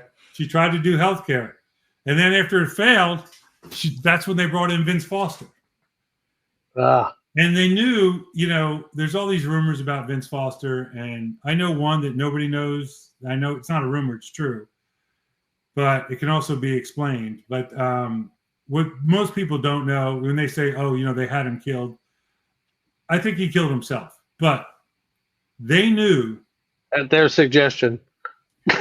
They knew he was a manic depressive. He was a severe manic depressive. She worked with him for years. Years before, when he was the attorney general for Arkansas, Vince was so sick, he was hospitalized for months. And they went and visited him in the hospital. They knew how fragile he could be. And they brought him up to that shithole. And every time something went wrong. Now, I talk about it in the book, I personally saw her 3 times berating him. I'm telling you, if you walked into a veterinarian where you take your dog or where you got your car fixed, the mechanic, and you saw the mechanic or the veterinarian talking to one of his workers like that, you take your car and your dog and go somewhere else. You would never. Yeah. You would never. And that she treated everybody like shit, and she hammered Vince. And I think he genuinely liked her. I don't know why. And he was a pleasant man. We weren't friends, but he passed my post a lot. We talked. I was always polite to these people. They'd come up. He'd have a meeting or something, and he'd say, is Mrs. Clinton over here yet? No, sir. Have a seat. Yeah, and even if it's little by little, you become familiar with these people. Oh, sure. And so they find his body in the park, and there's all these conspiracy theories. Now, here's one thing that I know is 100% true. There's no farging way that he knew where that park was. He went to his townhouse that he was renting to work, got reamed up by Hillary, came back to work. It's just anyway. The other thing is the gun that was on the scene was an old family heirloom. It was a revolver, and I can't remember exactly the model number now, but it was so old that it didn't have stops on it, and it also was so old that. Do you know anything about guns, revolvers? I do. Kip is the gun guy. Yeah, Kip is the gun guy. Looks like, right? Like from a John Wayne movie, a revolver. Yeah. So the cylinder, and they're modern now, but they're all pretty much work the same. So you have the cylinder, and then in the center of the cylinder there's a shaft that it spins on. Well, older guns actually, modern guns are held on by a groove in the shaft and a clip that holds it on there. Back then they were sort of threaded on. And after you fired the gun a certain amount of time, it could back off and it would be out of alignment. And it didn't have locks, so it would not fire. So in theory, you could shoot this gun many times, load it up, close the cylinder, pull the trigger, and it would go click because the cylinder was not quite aligned. And then all you'd have to do is pull the hammer back, turn the cylinder, and back on until it was in the right place, and then you were good to go. Well, that was normal for this type of gun at the time. You know, it was made before the 1900s or whatever. So, they find Vince in the park. It's the park police, United States Park Police. The FBI gets involved, of course, because he's a White House guy. When the park police, when he's found, the park police respond. They find his White House pass and they call the Secret Service immediately. So they're all calling each other or whatever. And so eventually they decide that the FBI is not going to take charge of the case, the park police, but they're going to need help from Metropolitan because they have to test the gun and they don't have the facilities. So Metropolitan goes to test the gun. Now this guy at the time, this shop tests a lot of guns and, you know, in crimes, and the Secret Service Uniform Division arrests a lot of people in Washington with guns, and they also do drug interdiction around the embassies. The Uniform Division protects the embassies and the chancelleries where the foreign dignitaries live, right? So we, you know, our agency knows this guy, knows this shop, and so anyway, we pretty much firsthand knowledge that he takes the gun, he inspects it, he does all the recording stuff, he takes measurements, he records everything he's supposed to, he dusts it, you know. And then he loads it and shoots it into the box, the water box, and it goes click because the cylinder needed to be turned back on. Now, it is 100% possible that the last round that Vince fired did that. Like, that was the round where it had to be readjusted. But what are those chances? I mean, it at least gives you some question, right? Oh, yeah. Oh, absolutely. You had to realign the cylinder. So anyway, that's there's 100 different things. My even if they time, and it's pretty much the same now, is that, you know, he did probably do it to himself, but she knew how fragile he was, and she knew exactly what buttons to push. Oh my God, she treated him terribly, and she treated everybody like that. That's one of the reasons I wrote the book. Again, vote for them, don't vote for them. If you can't at least consider what I have to say, then, you know, you just want your own narrative, and that's fine. I don't vote for you. You vote for yourself. So anyway, I've always had the policy of, I always feel like I'm just voting for the lesser of two evils, no matter who I pick, because I have a hard time trusting anyone who raises millions and millions of dollars for a job that you get paid a couple $100,000 a year. Yeah, it never occurred to me like that, and I was pretty naive when I first started. When we transferred, you know, when I say we, the Secret Service transferred protection from George H.W. Bush, from sitting president to retired president and vice president, and then started protecting the Clintons. So we started protecting the Clintons, you know, before they got elected. And I mean, it was clear to us. There was a lot of, you know, eventually the Secret Service got compromised, but in the beginning of the first Clinton administration, we were still a pretty straight up organization, and we were still doing our jobs. And for instance, the first time I ever heard the name, great, now his name slipped my mind, Jeffrey Epstein was at the White House. I was literally going to spit that out. Jeffrey Epstein was a friend of Bill Clinton's, and when he came to the first function, which I'm not sure if it was the first function, but the one function I remember he was there for was Bill Clinton's birthday. It might have been his 50th or whatever, but they hired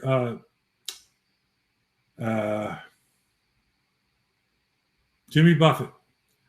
Jimmy Buffett came for $50,000, sat in the Rose Garden, and played his guitar, acoustic guitar, for hours.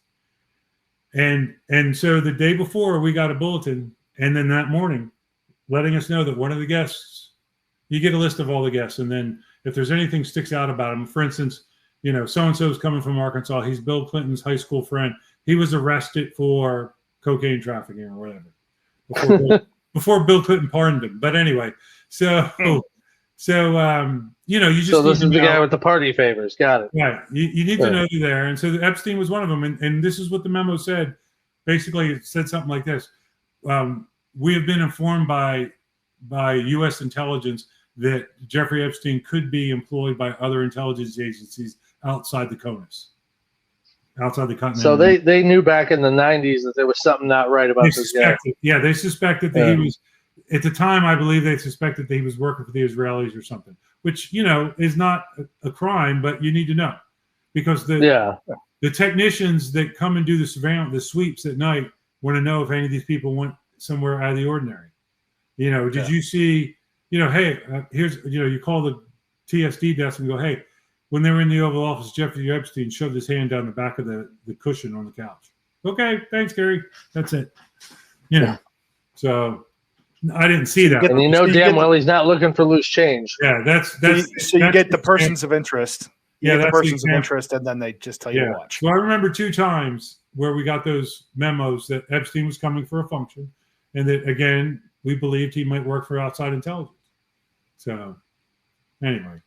Yeah, so crazy stuff, man. Before we wrap it up with our question here at the end, I got a few questions for you. I want to have a little fun with you. First of all, it's known that every president gets a code name. Yeah. Who decides what these code names are and where they come from? Because I've always been amazed. Like, I don't know how George Jr. couldn't have been like Gilligan or some shit like that for a code name. Just some of the things that they've done. You've asked a really good question. You're not the first guy to ask it, but you've asked it in a very good way. So here's the way it works. There is a colonel in the Pentagon. Now, when I was there, he was an Air Force colonel. And he's part of the White House communications apparatus. And it is his job to come up with the code names for people. Now, some of these code names stay the same for the cabinet members. And I'll tell you a funny story about that too. So anyway, but each protectee and his family, they changed the letter. So Papa Bush, they were E. He was Eagle. Mrs. Bush was Evergreen. No, wait, I got it backwards. I'm sorry. They were T. But the first Bush family was T. George H.W. Bush was Timberwolf. His wife was Tranquility, which was pretty cool. Then I know the Obamas were R's. Right. And the Clintons were E's. Bill was Eagle. Hillary was Evergreen. And Chelsea was Energy. And so here's the sort of 2 funny stories. So Al Gore, the Gore family got the letter S. So his first code word was sawhorse. And when he found out about it, he threw a fucking fit. So they changed him to Sundance.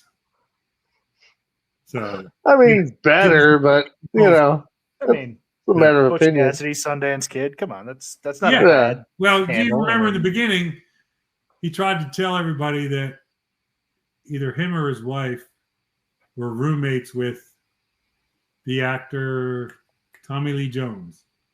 Okay. Who I believe was in the movie Love Story. And he did he help him invent the internet? Well, yeah, before he invented the internet, supposedly the Love Story was based on Al Gore and Tipper Gore's romance because he knew Lee Jones. Some shit like that. Okay. So and then he invented the internet because he signed a document for something that funded the first version of the internet. He probably didn't even know he signed it. So right. Anyway. Another funny codename story real quick. So George H.W. Bush is president, and one of the and each officer is given a card. You keep it in your wallet or your little. Every uniform division officer carries a calendar book to write your schedule and shit in. You have all the phone numbers in there or whatever. And you have this card in there that has everybody's code name listed from the president on down. And there's a lot of them, and you can't remember them all. But if you work in the West Wing or you're an officer working the post, you learn them all because you hear them every day. Fanjet West Wing, West Executive Avenue. Fanjet West Wing. Fanjet was like Secretary of Commerce or something, right? So it might have been Secretary of Commerce, might have been. Anyway, one of the cabinet members, their code name was Fist Fight. So one day, this guy shows up, whatever department he was. And the officers at the gate, they check the car, they check everybody, good to go. They let him in the West Exec. And he says over the radio, like he's supposed to, the control center at that time, the call sign was bandbox. Bandbox. He says, bandbox officer, Baker 4, fist fight, West Exec. So I just happen to be walking. I have to be walking across, taking my break, going back to that side, the east side, west side. And I'm walking past the West Wing, and here comes a sergeant running up behind me. Running. I'm like, what's wrong? Where are you going? He goes, there's a goddamn fist fight on West Exec. I go, no. Fist fight. The secretary of, whatever, education or whatever they were. He goes, oh. And then he opens his thing and he looks at his checklist. He goes, oh, okay. So anyway. It's a shame we can't retroactively go back and give them nicknames based off of shit from their presidency. Like, we could change Clinton to Monte Cristo now, Yeah. Crazy stuff, dude. So I got to say, fist fight is probably one of the worst call signs. Oh, there was a bunch. Yeah, there was a bunch of them. Some of them were pretty good. So back to sort of Monica. So the Starr investigation happens, and it's trying to get its foothold. And then this lowly government employee in Arkansas convinces a Washington, D.C. judge, her lawyer convinces this judge to reinstate her case against Bill Clinton for exposing himself to her. So that was Paula Jones. Yes. Yeah. So Paula Jones and her lawyer are in Washington eating dinner at a restaurant. And a young woman walks in, introduces herself, says, I know who you are. I'm not here to cause any trouble. Hands him a piece of paper and says, Bill Clinton is having an affair with this intern, and walked away. So he opens up the piece of paper, sees the name Monica Lewinsky. They finish their dinner. They go back to the office. He starts calling around, calls the FBI, who's working. The FBI, like the Justice Department, the other parts of the Justice Department are working both sides of the fence. Eventually, when this thing takes off, the Justice Department sends lawyers to supposedly represent myself and some of the other Secret Service employees. But there's no confidentiality agreement because we're all government employees. So anyway, that turns into a shit show, as you can imagine. And basically everything we said went right back to the West Wing. And so anyway, so they take this information to the FBI, and then the FBI gets their ducks in a row and they do some investigating. And one day Monica Lewinsky is out to dinner a couple of days later, out to dinner with, I think, Linda Tripp. And the FBI comes up, introduces themselves, grabs Monica, drags her upstairs to a hotel room, threatens her with an inch of her life, wants to know who she told about this affair. And, so then she's got to call home and say, Dad, I need a lawyer. So the thing with Monica, you got to realize is a dry cleaner. Yeah. Well, so God bless Linda Tripp. Let me tell you, people like to demonize her. She was Monica's friend. Monica was always dumping her dirt on her. There was 3 or 4 people that Monica was telling everything to about Bill Clinton, everything. And one of them lived in Japan, and they drugged this poor woman who had graduated from whatever law school, I think, and was working in Japan. They drug her poor ass all the way back here for 2 weeks and raked her over the coals, because Monica couldn't keep her mouth shut. I'm not saying it should have been hidden, but my point is that because Monica's behavior is always Monica's behavior. One of the things I talked about when I was being deposed and in the book is I saw Monica, I told you she befriended the Navy steward that took care of President Clinton a lot, Nelvis Biani. And Nelvis they were talking one day, and the story was out about Paula Jones, right? And Monica was talking to Nelvis right outside my post because Nelvis's little kitchen office where he worked taking care of Bill Clinton was right next to the Oval Office, right next to my post. So I was walking towards Monica to kind of shoo her away. And by this time, she was a White House employee, like magic. And so anyway, she says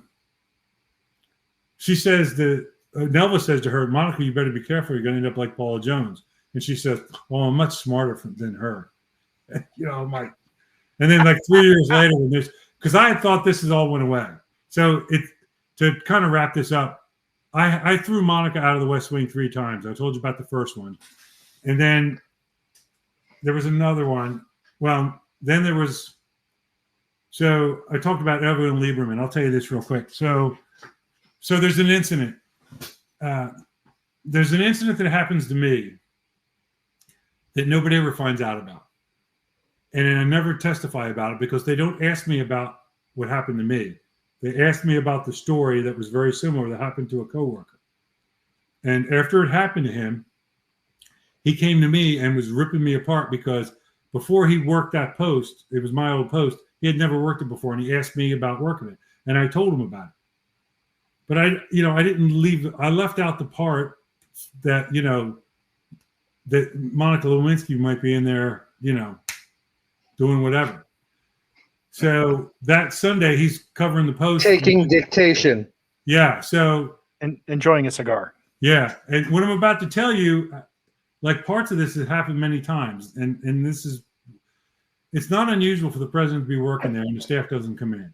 Now, when the president shows up, we had the staff asked us, the uniform division guys, to start doing this. And it's not that big of a deal.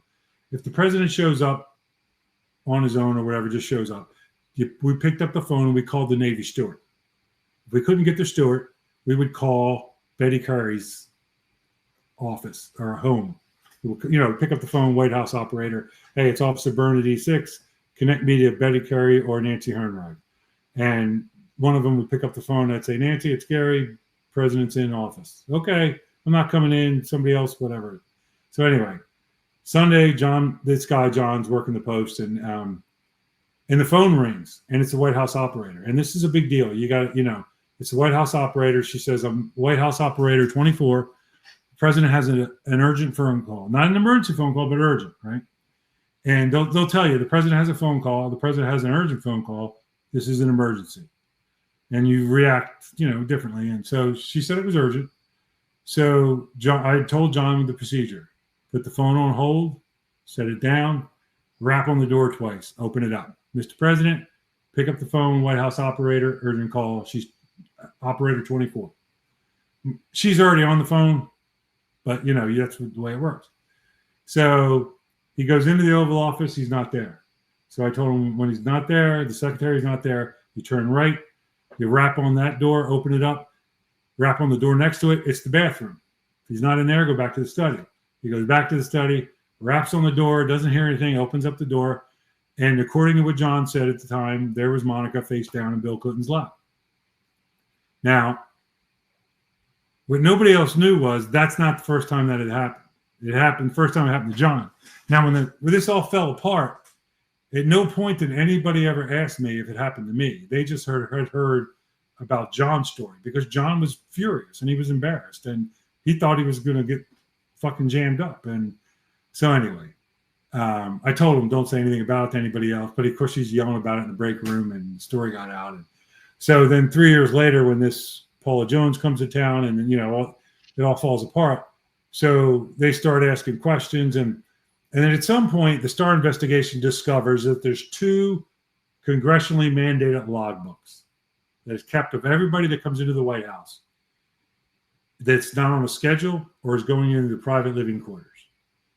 And one is kept at the ground floor of the White House by the elevator that the officer records everybody that goes up that's not a pass holder. Or outside my post, the Oval Office, you record everybody. If you guys worked there at the time, and Tristan, you were an electrician, and Kip, you were a painter, I probably know you by your first name. We probably had lunch together. But when you come up to go in there to do something, you're going to show me your pass. I'm going to write Kip Stevens, the time. You're going to go in there, fix the paint, leave. You're going to come in, change the light bulb. I'm going to record you. You're going to leave. I'm going to put time you came in, time you left. So when the Star Investigation subpoenaed those books, when they hit my name the 300th time, ding, ding, ding, ding, I was the winner. I became the focus. Because based on that and the fact that they were smart, they made a list. They compiled a list of Clinton employees that were hired in the first week and didn't work there anymore. And then they went and they found those people and asked them why they left. And if they had an axe to grind, they listened to what they had to say. And there was a couple of people that had an axe to grind with me because I had them removed for different things because they broke policy or a violation. And, the chief of staff always fell on our side within reason. And two of these people were let go, not just because of me, it was because of their behavior. But I was involved in one of them. I was involved directly. And the other one, I backed up my partner's story and, and they transferred this person and then they quit because they didn't like where they were. So also in the meantime, after this incident with John, I decide that the senior staff doesn't know everything that's going on. So in a case of I should mind my own fucking business, I go to Evelyn Lieberman, the deputy chief of staff. I'm working post that week. And another guy named John relieves me. And I walk down there to Evelyn's office. I rap on the door.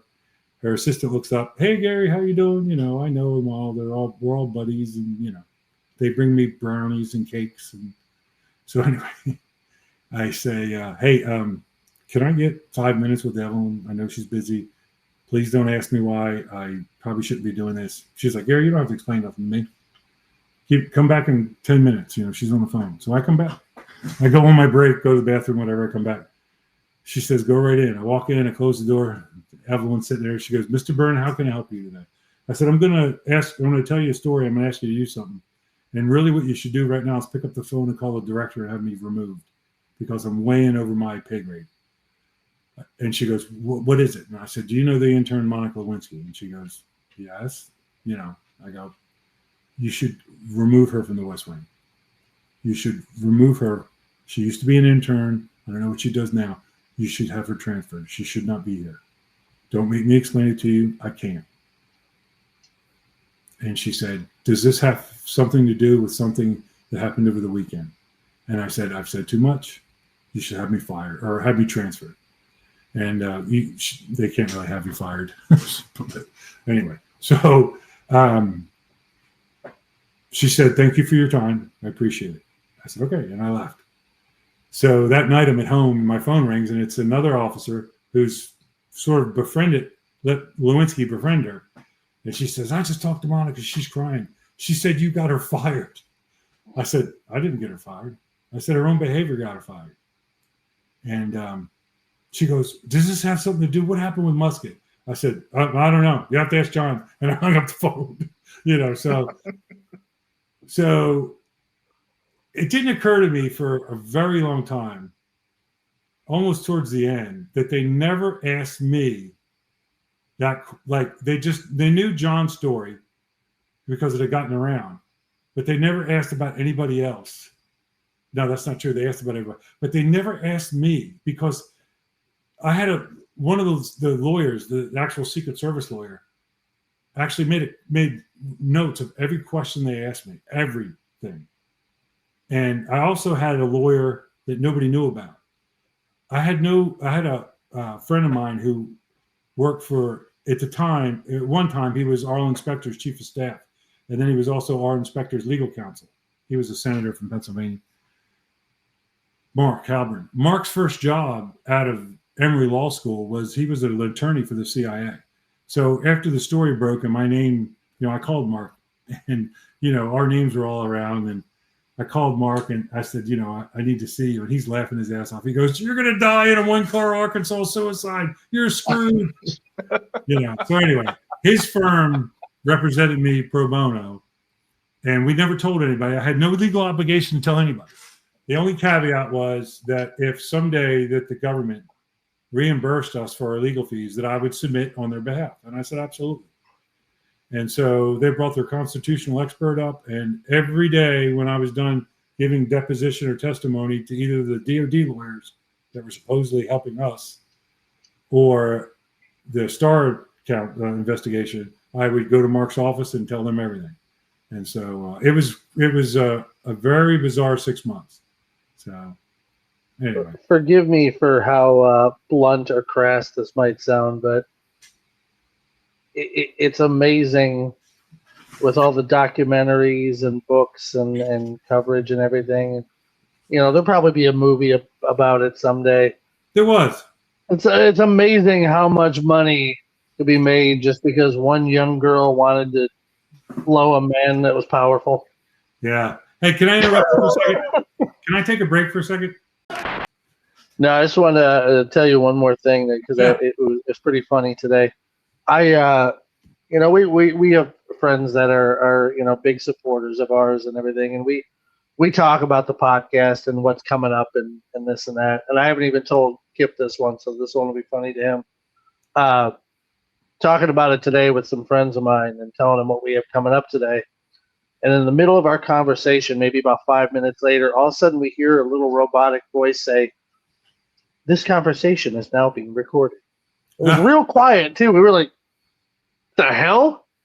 And then like about 30 seconds later, "This conversation is no longer being recorded." I was like, "Oh shit, they're already on to us." Apparently one of our buddies hit a button on his phone. He was like, "That was my bad. I didn't know my phone could do that." He's like, "I apologize. I didn't mean to scare the shit out of everybody." Yeah. Pretty sure the NSA doesn't tell you they're recording. Yeah. They just do. Yeah. Did you ever see that meme on usually it's on X or Twitter or Instagram, and it's like a husband and wife talking to each other, and he's like, "Don't say that. The government's listening."